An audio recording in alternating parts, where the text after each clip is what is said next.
Central FM, Equilibrio. Bueno, regresamos aquí al estudio de la capital de la República Mexicana. Estoy con la doctora Cindy Jiménez. Ella es integrante de la Comisión de Talento Humano de la Concanaco Servitur.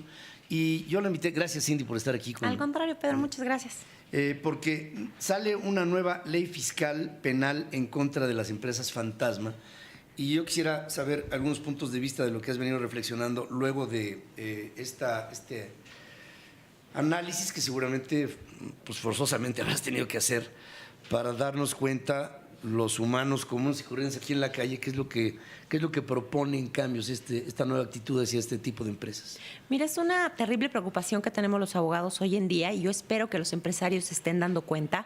Por eso es que vengo en representación de Concanaco Servitur, porque desde que yo he estudiado Derecho, y eso ya tiene mucho tiempo, ya casi 20 años, estoy hablando de que se ha modificado mucho el mundo del derecho. En 2011 empezamos a observar las garantías individuales. Eso es lo que tuvo que pasar con el principio de constitucionalidad que se añadió a la Constitución, artículo primero, 2011. Después, en 2008 y 2016, entre 2008 y 2016, cambia a través de una reforma penal todo el sistema de justicia penal, a dejar de ser un sistema penal inquisitivo y empezar a ser un sistema adversarial y garantista. Y esto significa que va a respetar las garantías individuales no solamente del presunto responsable, sino también de las víctimas, pero también que va a preferir la reparación del daño a que las personas estén en la cárcel. Y esto es algo muy especial, porque ahorita lo que se está proponiendo es que 3 delitos particulares, que es la defraudación fiscal equiparada y además los factureros, que son los CEDOS y los CEFOS,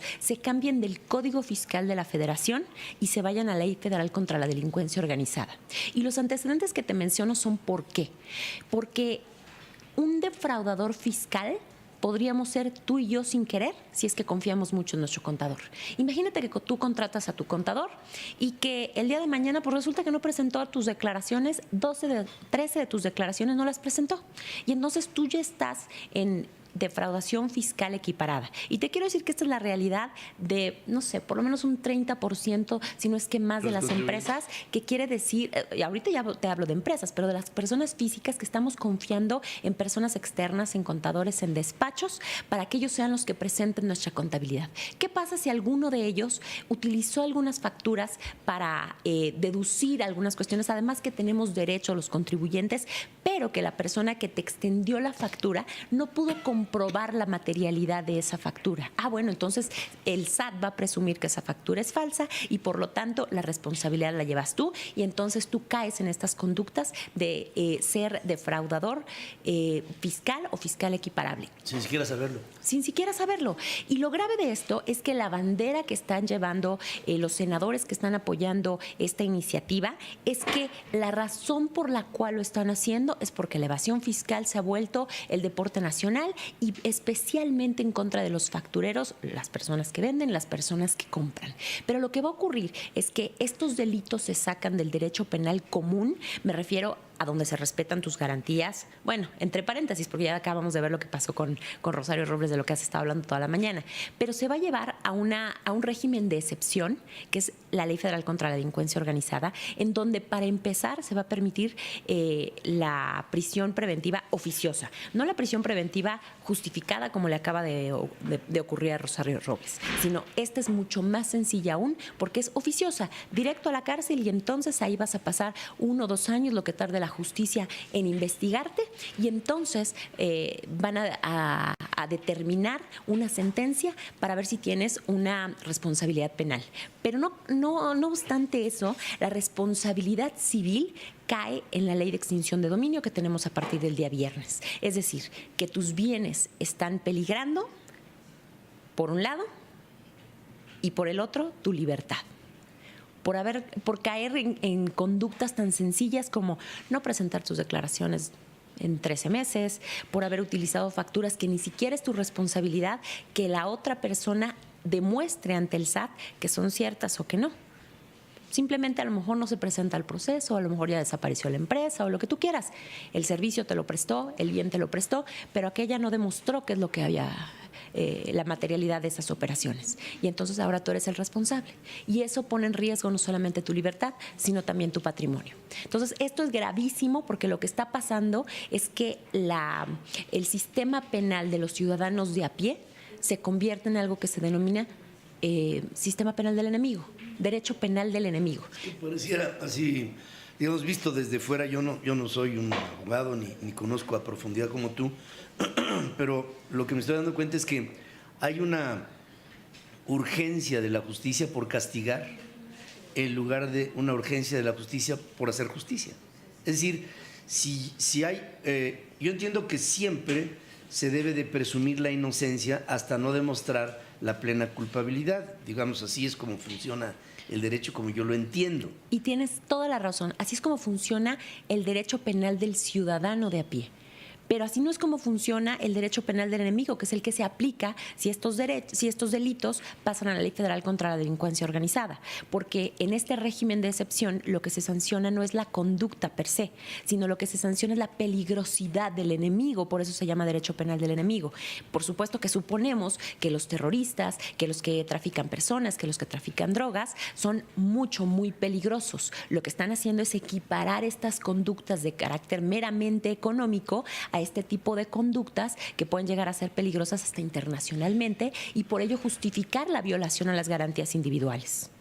Eso que acabas de decir al final, me da la impresión de que la relación entre un esquema de justicia en una república libre y democrática tendría que ver con la confluencia de intereses que van a tomarse de la mano del ciudadano, no a tomar al ciudadano como un delincuente, porque por definición lo que están haciendo estas modificaciones es considerar a cualquier ciudadano como un potencial delincuente, sepa o no sepa el ciudadano que está siendo considerado así por un esquema delincuente, por un esquema que resulta inquisitivo, autoritario.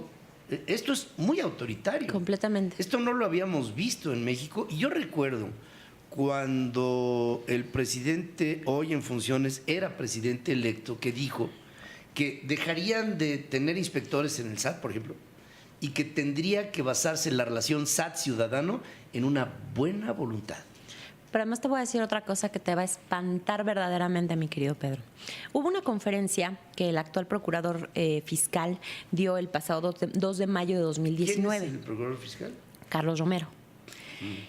Él fue el que dijo, estamos presentando iniciativas en donde se van a modificar esta y esta y esta ley. Y yo te voy a decir una cosa, si ahorita en el Senado está presentada esta iniciativa, pero la anunció primero el procurador fiscal, bueno, pues entonces estamos en un estado, entre paréntesis, de derecho, en donde el Ejecutivo presenta las iniciativas a través del legislativo y perdón, pero con lo que acaba de pasar hoy en la mañana parece ser que el contrapeso que pudiera o que debiera significar el Poder Judicial tampoco existe. Entonces, el aplicar un régimen de excepción no es malo, Pedro, siempre y cuando estemos en un país en donde no se preste a corrupción y en donde no se preste a manipulación. ¿Qué es lo que va a pasar con esto?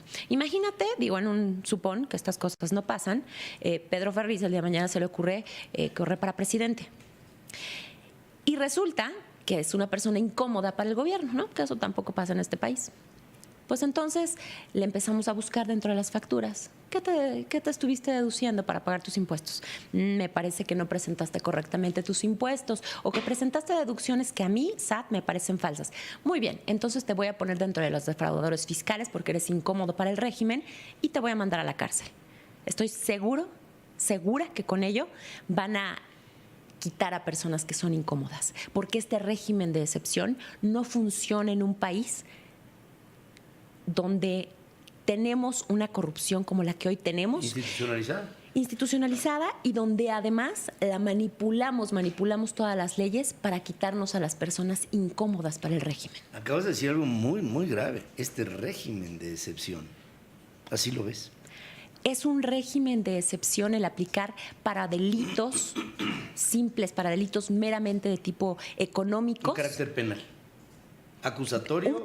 Un carácter penal ya existe, es que eso es lo que quiero decir. Penalmente ya existen y ya existe forma de combatirlos. El pasarlos al régimen de excepción, que es la Ley Federal contra la Delincuencia Organizada, significa limitar las garantías individuales de estos presuntos delincuentes. Y entonces quiere decir ahora que a través de este régimen de excepción puedes ubicar a cualquier persona que sea incómoda para el procurador fiscal, para el SAT, para en general la autoridad, ubicarla acá, meterla en prisión preventiva oficiosa, llevarte 2 años en un proceso, al final a lo mejor le pides disculpas, pero ya dispusiste de sus bienes y ya la quitaste de en medio. Y ya dispusiste de la persona. Por supuesto. Porque lo metes en reclusión hasta que a la autoridad se le pegue la gana. Fíjense que esto es gravísimo, porque cualquier cosa que se mueva, que vaya en contra de lo que para el régimen sería una agresión, estamos siendo susceptibles a acabar en la cárcel y sin bienes, por esta serie de modificaciones que resultan asaz autoritarias,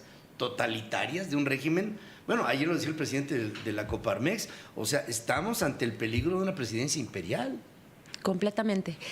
Y además va a pasar un régimen de excepción, porque esto está pasando, Pedro, esto está a punto de pasar. Solamente necesitan una mayoría simple dentro del Senado para que esta iniciativa pase. Es más, hoy hay pláticas en el Senado con los asesores de diversos senadores para que esto pase. Y si esto pasa, se va a presentar este régimen de excepción en un país en donde no hemos controlado ni la corrupción y en donde no confiamos en nuestras autoridades. No, Qué grave. Oigan, y por favor, si hablamos de empresas fantasma, ¿quién las inventó, por Dios? ¿Y en dónde se aplicaron este tipo de artilugios para poder llegar a delinquir? Pues digo, ahí están todas las secretarías de Estado, ahí están los gobiernos de los estados. Ellos fueron los que entraron en este concepto que desafortunadamente son los únicos que salen impunes de todo esto. Esto que está pasando es por demás autoritario. Lo estamos señalando el día de hoy y esto puede ser el principio de algo muy malo para nuestro país, porque ¿saben qué? Todo en la vida tiene una acción y una reacción. Lo traía el maestro Newton desde el principio. ¿Y saben qué puede pasar en este país? Que la gente se puede ir. El hecho de que se vaya la gente puede ser malo o bueno, pero se van a llevar entre las patas a muchos capitales. Y este país puede quedar en un estado de indefensión. Vean lo que ha pasado en otros lugares. Venezuela, por ejemplo. Cindy, gracias por estar aquí conmigo esta mañana. Al contrario, Pedro, ¿puedo hacer una última reflexión? Sí. Fíjate que hace como 6 meses, hablando de Venezuela, vino un amigo mío que vive ahora en Estados Unidos, abogado también, él es venezolano. Salió de Venezuela hace 20 años. Y yo le pregunté, oye, ¿y cuándo supiste que había que salir de Venezuela? Y él como abogado me respondió, el día que se empezaron a hacer modificaciones constitucionales que pasaron por el legislativo como mantequilla, supe que tenía que salir de mi país. Para muestra un botón, lo estamos viviendo en México, ¿eh? Y caray, amo tanto este país y me duele tanto que se le lastime así, en medio de decisiones autoritarias y de engaños. El engaño es lo que prevalece en esta cuarta transformación. Y más que una cuarta transformación, yo veo esta como una transformación de cuarta. Gracias, Cindy Jiménez, por estar aquí conmigo, integrante de la Comisión de Talento Humano de la Concanaco Servitur, que habló clarito, así, Cindy, clarito sobre lo que hoy estamos viviendo y el potencial peligro que tenemos todos los ciudadanos y todas las personas morales, entiéndase, organizaciones de buena voluntad. Hacemos una pausa, regresamos con más noticias.